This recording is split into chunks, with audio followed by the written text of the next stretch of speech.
Hey there, Nicki Traikos here of Life by Design. I am coming to you with this video from a really fun perspective because I decided to join the 100-day challenge, the 100-day project, if you're looking it up on a hashtag, where I think it was started like 10 years ago, where creatives can pick a task or a goal or something they want to do every day for 100 days and try to do it. I have attempted the 100-day project probably 5 times, and each year I think I've got it, I'm going to be able to do it for 100 days, and I get to like day 8 or day 10 or day 23 and I'm like struggling to do what I set out to do, and then I lose interest, run out of time, become unfocused, and I just stop. So this year, and I've done everything from like one sketch a day to one photo a day, and it doesn't have to be, it can be anything, it can be whatever. Like maybe you want to try a recipe a day or learn how to play the guitar, so you're going to practice for 20 minutes a day, whatever it is that you want to do. Mine's always of course art focused, but not necessarily something specific to like my business as an artist, let's say. So every year, again, I have really good intentions and I think I've got it. And it doesn't happen. So if you've watched my 100-day project announcement video, I'll go ahead and link to it here within this video.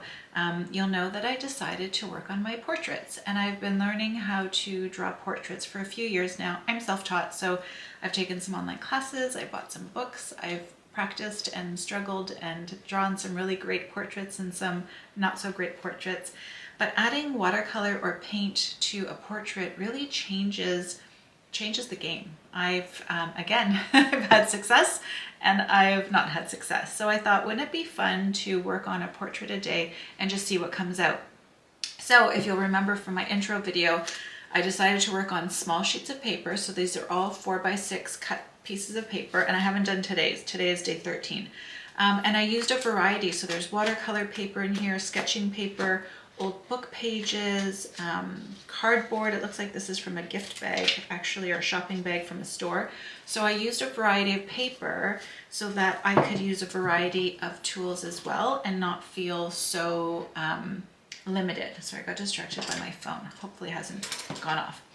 And not be so limited by just specifically using only watercolor and have one format. I know that I need a bit of flexibility because I get bored, and if you've seen any of my other artwork, you know that I have just a very wide range of style. So I have a variety of paper, and then at my painting desk I have a variety of supplies. So I have things like pencils and charcoal. Actually, I was looking for this guy. Charcoal and watercolor and even acrylics. I have stuff handy so that I just pull out the paper for the day. So this one again is today, so I'll pull it out, and it's recycled old paper from a vintage book that I've already put some marks on. So I'm challenging myself by changing what my substrate is every day, and then I can decide what I want to use. Maybe I'll even record today so you can see my practice. So here's my little stack, and I just have all my paper in this old recycled wood container that is handmade by a local maker. It's really good. I know someone's going to ask you where I got it from.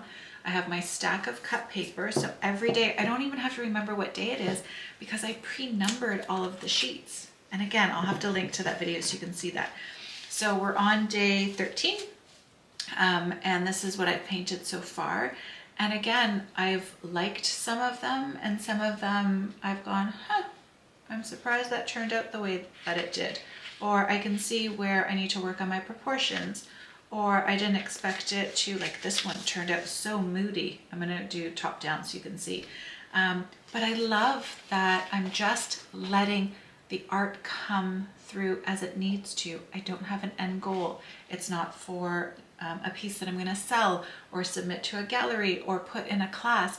It's just what needs to come out that day, and allowing the process of the art to just be art, if that makes sense. So again, as someone who is a teacher and teaches art and really is focused on how best to present you with my techniques and tips so that you can have success, I often feel the pressure in my own personal practice because that end goal is always, is it good enough to show on social media? You can probably relate. Is it good enough to add as a lesson to a class? Is it good enough to demonstrate during a live? Whereas this personal practice is just allowing the art to come out and see what happens. And it's been really good. This year, I feel like I have my technique down pat, and I'm gonna have success. And if I make it to the 100 days, then amazing. And if I don't, amazing anyway, because I'm learning so much about my art practice along the way, and I'm having fun. And that's the most important thing. Okay, I'm going to turn the camera around so that you can see my portraits, and I'm going to talk to you a little bit about what's come out, okay? Okay, so I got in a little bit closer, and I'm using my new camera, which I'm excited to see how these videos turn out, but hopefully it's clear. So here is the cover that I made for my 100 Day of Portraits 2023. It's just watercolor paper. And here is my first portrait. I used pencil, it's watercolor paper, and I decided just to use Payne's Gray. I love how it turned out, and I see things in it, like my nose isn't perfect, the eyes aren't perfect, but you know what? I love the overall look, and I can go back to this now and recreate it, maybe redraw it, work on my proportions a little bit more, but I'm really happy with that. I don't do a lot of profile shots, so this one was really interesting to do. I can see where maybe my forehead is a little bit too high. It's, again, the proportions aren't perfect, but I love all of the warm orangey tones, and I've never painted someone with red hair before. I have visual references sometimes. This one I did. I thought that was a lot of fun. And I can even see her like saying something. It's almost like she has such, she's about to express something, which I think is kind of cool. This one is on, again, vintage paper. I used charcoal, so I used this guy. And I can see where I can go back and add a little bit more shading and create a little bit more of a value range. But again, I love it. I think it's just fun and easy. This one started off with a pencil, and then I went in with a different charcoal that isn't as water soluble. And again, it's just on drawing paper. So changing up the substrate has really made it an interesting process. So this one is on watercolor paper. I used watercolor pencils. Again, something that I don't use a lot of, but I also should let you know that I paint these in the morning with my morning coffee. So I give myself like 20 minutes. How long does it take to drink a cup of coffee? So they're really quick studies that I can go back to and again, redraw. So I think this one too, I see issues with her nose. I like her gaze to the side. I'm gonna work on eye placements.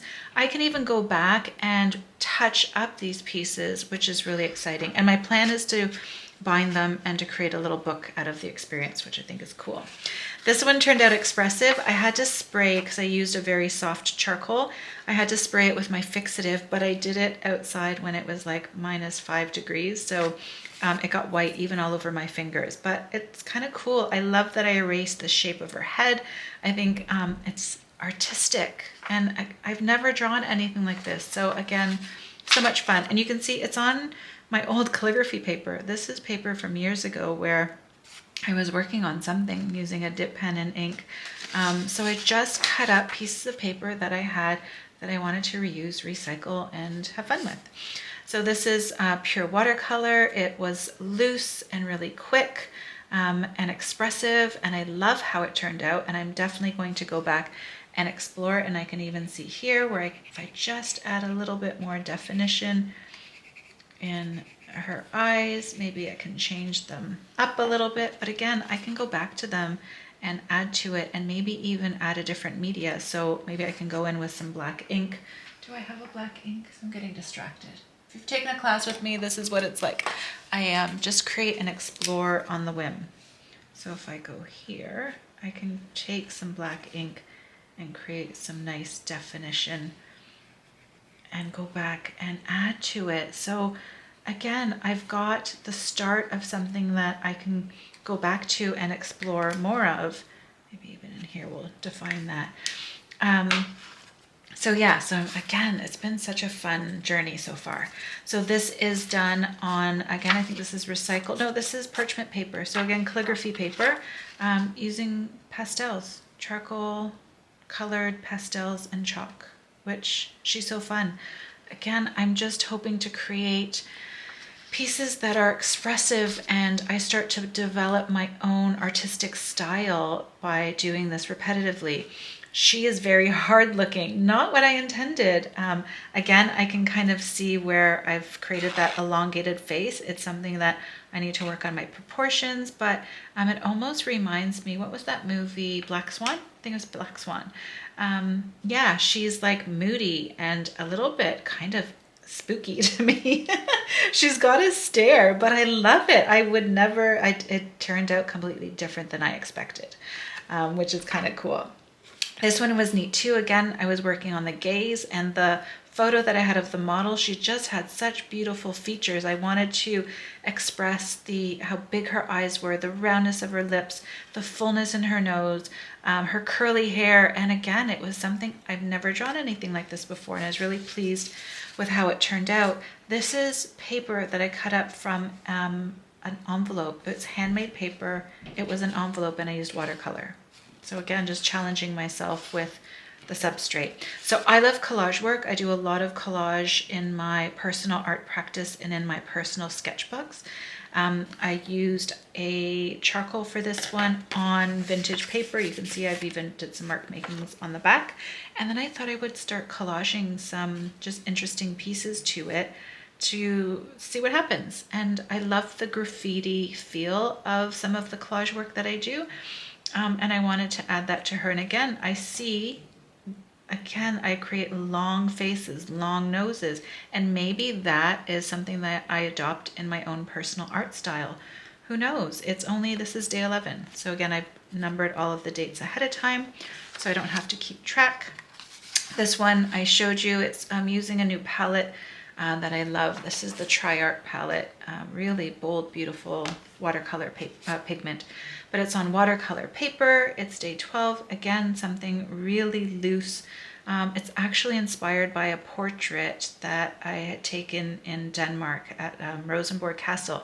It looks completely different than the portrait of my visual reference, but again, I just letting myself express using color, a limited amount of detail, but to give you a sense of emotion, and I'm starting to really feel it all click.